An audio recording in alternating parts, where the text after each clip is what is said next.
au rythme du Haut-Jura. Bonjour et bienvenue dans notre série Curiosité, qui vous plonge en quelques minutes dans la vie d'une espèce animale ou végétale habitant le parc naturel régional du Haut-Jura. Des espèces pas comme les autres qui cachent caractéristiques, modes de vie ou histoires hors normes. Et nous, on adore vous partager ces détails et anecdotes.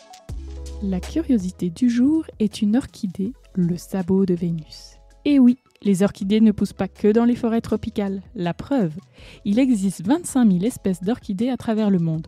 Même en France métropolitaine, vous pouvez observer des orchidées sauvages, que ce soit en plaine ou en montagne.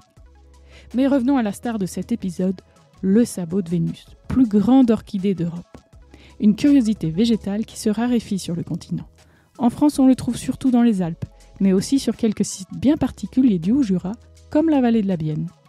Sabot de Vénus, un nom bien étrange dont vous mourrez d'envie de connaître l'origine, non ? Bah si c'est pas le cas, tant pis, on vous raconte quand même la légende. Le mythe commence avec la déesse de l'amour, Vénus, qui joue les cendrillons. Un jour, dérangée par un berger, elle s'éclipsa à toute hâte par une clairière. Dans sa course, elle abandonna un de ses sabots d'or. Quelle aubaine pour le berger qui voulut le ramasser.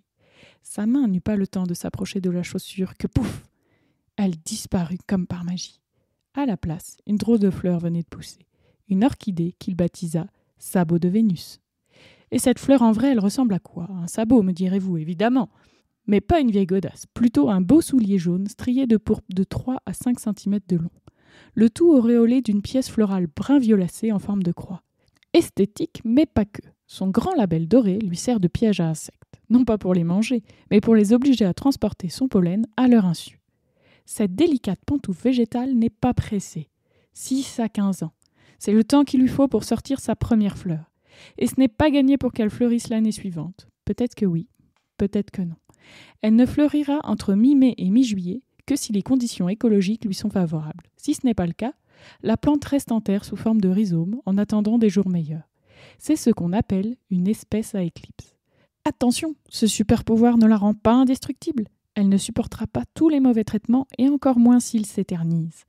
Alors, on ne la piétine pas, on ne la ramasse pas et on préserve son cadre de vie. Bon, par contre, sa capacité à jouer à cache-cache complexifie les comptages et mesure d'efficacité des actions de conservation. Car oui, il en faut des actions de conservation et de suivi.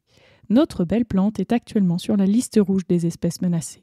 Son cycle de vie long et complexe la rend très fragile. Le sabot de Vénus affectionne les clairières au sol calcaire. Dans le Haut-Jura, on le retrouve dans des hêtraies ou hêtraies sapinières. Il est menacé par la fermeture de ces clairières qui peuvent être dues à un arrêt de l'exploitation forestière en futée irrégulière ou alors une densification des résineux. Un juste milieu est cependant à trouver, car si on lui donne trop de lumière, il souffrira de la chaleur et des sécheresses de plus en plus intenses et fréquentes. À cela s'ajoutent d'autres menaces plus directes. La destruction de son habitat pour des travaux d'aménagement ou tout simplement la cueillette. Alors, témoin du passage d'une déesse sur Terre ou non, cette orchidée mérite qu'on la protège. Si vous avez la chance d'en croiser une, ouvrez grand les yeux, sortez vos appareils photo, humez son parfum, mais prenez garde à ne pas l'écraser ou la ramasser. Qui sait, peut-être que Vénus ne vous le pardonnera pas. Envie de découvrir une nouvelle curiosité ? Abonnez-vous à votre podcast au rythme du Haut-Jura et ne manquez aucun épisode. À bientôt! Un podcast proposé par le Parc naturel régional du Haut-Jura avec le soutien des régions Bourgogne-Franche-Comté et Auvergne-Rhône-Alpes.